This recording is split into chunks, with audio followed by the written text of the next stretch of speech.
Canada, Morocco World Cup, a devastating loss once again. Where do we go from here? I think there's a lot that we can be appreciative about because Canada, they're here. They got a goal. They played very well up until this point. I think they still played pretty well. I wasn't able to watch a whole lot of the game because we're out here on the Pacific Coast where the game started at 7 a.m. I wasn't getting up that early to watch Canada. I wish the game meant a little bit more than just trying to get a win. Our first win in World Cup history, but we fell short to Morocco. They're a legitimate team. They are going into the next round playing Spain, I believe, on Tuesday. So congratulations to them. Obviously, the game, it had a lot more meaning to them. They went out to win. And it turns out that Belgium, the team that we thought was going to be making a statement this year, a juggernaut of sorts, well, they are out and they weren't able to get anything done this World Cup. One of the top-ranked teams that we could have beaten, that Canada could have beaten. Now it's over. We could say that it was over last game, but now there's no more games for us to play, whether they mean anything or not. And the same goes for Germany. Germany, they came so close. We needed the Germany win and the Japan loss to Spain, but Japan decided that they were going to be the best team in our conference, in our group. And so Germany, great game though today against Costa Rica, 4-2 victory, but we needed that Japanese loss to Spain. We didn't get it. So Japan, Spain moving on. World Cup continues. Tomorrow I'm going to be watching probably a little bit of Cameroon and Brazil. That should be a doozy for sure. We're continuing our coverage here on the World Cup on the No Show Sportscast. It's going to be great. I'm going to be watching because it feels like a great event, a global event when the world just comes together. I feel like it's like the Olympics, there's so many comparisons. It's just a wonderful time. It's so rare.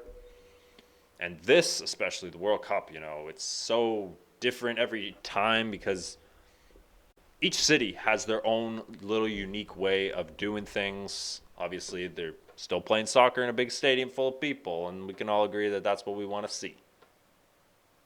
But Qatar has done an excellent job as a host city. Of course, I'm not going to get too much into ways that they could have probably been a little bit more respectful to the people around them. Just new, the teams, the staff, everyone working together. We need that kind of cohesion. But I think overall, it's been a great experience.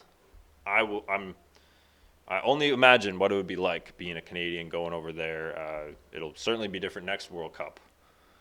If Canada can even get back in as the host city, that would be great, That really would be. So the World Cup, it's going on, it's happening back here on the Pacific Western Hemisphere. We've got the man, the myth, the legend, future Hall of Famer, two-time Stanley Cup champion, two-time Rocket Richard Trophy winner, Steven Stamkos. 1,000 points. The captain for the last 10 seasons, succeeding Vincent Lecavalier, a bedrock for the structure and the overall fortitude of the Tampa Bay Lightning. The leader. I'm a huge fan of leadership. I think that leadership says a lot about your team. Who's your leader? Who is the man? Maybe not necessarily the best offensive weapon on your team or the guy that kills the most penalties or the guy that has the most wins and shutouts or the guy who has the most goals. Stamkos, he can do it all. He really can. The guy's a leader. 1,000 career points. He is also sitting on 494 goals, so he just needs 6 more to get to 500, which is another incredible milestone that I'm super proud of. I've been a fan of this guy ever since him and Sidney Crosby tied for 51 goals, the league lead, Rocket Richard Trophy that year of the great 2009-2010 season. That was Stamkos' sophomore year, so his second year in the league. First year, he didn't do a whole lot. He only played 79 games at 23 points, 23 assists, and he didn't really do, I don't know. You could call it a possible, I don't know if we would be looking into the type of caliber that was conjured in his early years through that season. Perhaps a solid effort, we could say, 23 goals in 79 games for a rookie, but just the offensive explosion and taking the team on his back while he went through changes, old guys coming in, and then out, St. Louis LeCavalier era. Now we are in the Hedman-Vasilevsky era. Because, personally, as a Lightning fan, I genuinely think, and this was probably, I don't know how many years now it's been, but I've kind of always felt like Victor Hedman, Vasilevsky's the most important player on the team, and then Victor Hedman. And then you could say Kucherov, you could say Stamkos, the Braden Point. The captain is not the best player on the team. You've got a multitude of future Hall of Famers on the team, and that's just really the biggest reason why the Lightning are as good as they are and how they've been to the final 3 years in a row now. It's not that hard. It's not much of a secret to me. It's just it all kind of came together a couple of years ago when they played Montreal. I just thought to myself, well, let's analyze the captains here for a second. Okay, so we got Shea Weber for Montreal. They were in the finals against Tampa Bay. Stamkos is the captain. All right, so Steven Stamkos, who do you got? Well, I got Vasilevsky, I got Hedman, I got Point, I got Kucherov. Shea Weber, who do you got? I got Carey Price. And that pretty much tells you everything you need to know about how that Stanley Cup final went. And pretty much the Lightning have been able to stick together ever since. And that's you got how many Hall of Famers in their prime on one team? Yeah, you're going to win the Stanley Cup a couple times. And, this also kind of translates over to the Edmonton Oilers. And to me, the Edmonton Oilers, they've been scraping together a whole bunch of points. McDavid and Draisaitl, congratulations, exchanging Rock Richard trophies. This is such a page out of the NBA's book. When did individual accomplishments surpass a corporate achievement at the highest level? The Lightning, ever since that awful year where it was great winning the President's Trophy, 2018, 2019, but they fell apart later in the playoffs. They weren't able to really do anything in the playoffs that year. So they got swept in the first round. But since then, they've been playing a lot more homogeneously. They've been playing as a unit. So my question to the Edmonton Oilers are, do you think you're going to win the Stanley Cup with just Draisaitl and McDavid? Because the Lightning tried that. They tried to win with just Kucherov, Stamkos, Point, getting everything for the team. But the team wins together as a collective. We got Nick Paul, 2 goals. He's up to 11 right now. Ross Colton scored. Ian Cole scored. These guys are not the box office names that you go to see. But this is how they win hockey games. And you have the best goaltender in the league backing you up in net. You have one of the best defenders in Victor Hedman. You got Sergachev, who is just astounding in his steps and his maturity. Look at the guys in front of him that are mentoring him. And this is why the Lightning continue to win. And is this going to happen? Is this going to become a trend? Our team's going to work together to win, or are they just going to how much longer, McDavid and Draisaitl, are you guys going to be keeping this up? Because I feel like McDavid doesn't care at all about these individual awards. He wants to win the Stanley Cup because he knows that that's why he's here to play. He's here to win. So are you going to win your own awards, or are you going to win hockey games? Because those two can happen at the same time, and they don't have to happen together. They can happen one year you win the Art Ross, the next year you win the Conn Smythe. How great would that be, So, you got these huge names in hockey. You got McDavid, you got Draisaitl. They've been going back and forth between, who's the best player on the team. I don't really think it's much of a question, let alone who's leading the league in scoring. Just McDavid and Draisaitl, so effortlessly they do this every single year. Jason Robertson is also having an amazing year. He's probably the best half-Asian hockey player ever. The guy's got 22 goals. He had another hat trick today. I didn't know who this guy was until last season, and he's playing really well for Dallas. Dallas is becoming a juggernaut. I mean, 22 goals in like how many games have we been playing here? 22 or so?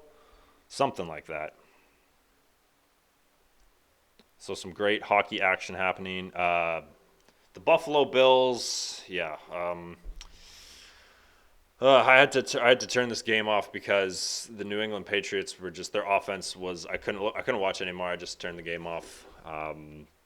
Went back to my book on leadership. Actually, I love that book. Yeah, this is so Thursday Night Football. For those of you who didn't watch it, yeah, you didn't miss much. Buffalo continues to be exceptional offensively, no troubles really. Yeah, it ended up kind of being a lot like the Flyers in the Lightning game because Tampa Bay was just destroyed the Flyers tonight. And I don't even know what kind of a defense the Flyers had because if it weren't Carter Hart in net, it would have been a lot worse of a score, I think. Von Miller expected to miss the next 4 games. He said he feels good, but the team is looking to rest him. If anything, you just these kinds of things are kind of stimulating. They're very, head scratching kind of things. I mean, this guy Von Miller, you bring him into Buffalo, he wants to play. He doesn't want to be injured. He doesn't want to be on the sidelines watching and waving. And yeah, that's great, and there's time for that as well. But at the same time, this guy wants to play. This is kind of just what happens a lot, Buffalo, I wish you all the best of luck in the playoffs, but don't lose the first game after having had rest Von Miller for as long as you did. Why are you don't rest him? I don't want to believe that you guys are resting him. That's not the case. The guy's injured. The guy's got to heal. The guy's got to restore a little bit. He's got to return to his elite form that he had been all season, dominant, Which brings me along neatly to the Los Angeles Clippers. Not even necessarily Los Angeles Clippers. I don't even need to talk about them today. I'll talk about them later. Next time. They didn't even play today, so I got nothing to roast them on today. But this can neatly bring me along to the National Basketball Association. So, the Boston Celtics, I mean, they are just a team in and of themselves. They're not even in the same. They don't even rotate on the same axis as the rest of the league right now, I think. They are just so much farther ahead than the competition right now. The Boston Celtics are the team to beat. It's quite something to watch. They are just destroying the league right now. 6 guys on the Celtics are averaging at least 10, 3, and 3. Yeah, they're the real deal. Everyone on their team is averaging around 50% from the field. The only guy that isn't is Peyton Pritchard. He's only averaging 41.7% from the field, and the guy only plays 11 minutes per game, so who really cares about that? The rest of the team, however, now they are just bringing it. Malcolm Brogdon, an established Rookie of the Year and 50-40-90 member, he's allowing a lot more offense that they needed that they just didn't have last year. Excellent addition for him. Robert Williams III, one of the best defenders in the league, rim protectors, etc. He hasn't even been playing yet this year, so the team is only going to get better because now you can, him and Al Horford can share time, and you got Blake Griffin in there. He could play a small 5 if he needs to off the bench. He could start at the 4. Probably don't need him to do that, but at the same time, the Celtics are just flowing right now. So there's plenty of basketball tomorrow. Only one game today. I didn't watch it. That was the Doncic versus the Pistons. Lots of basketball tomorrow. I'll be watching Lakers and Bucks. That should be a good one. Everyone should be moderately healthy. We should see some good competition there. And then the Bulls and the Warriors later tomorrow night. So we'll be watching some of that.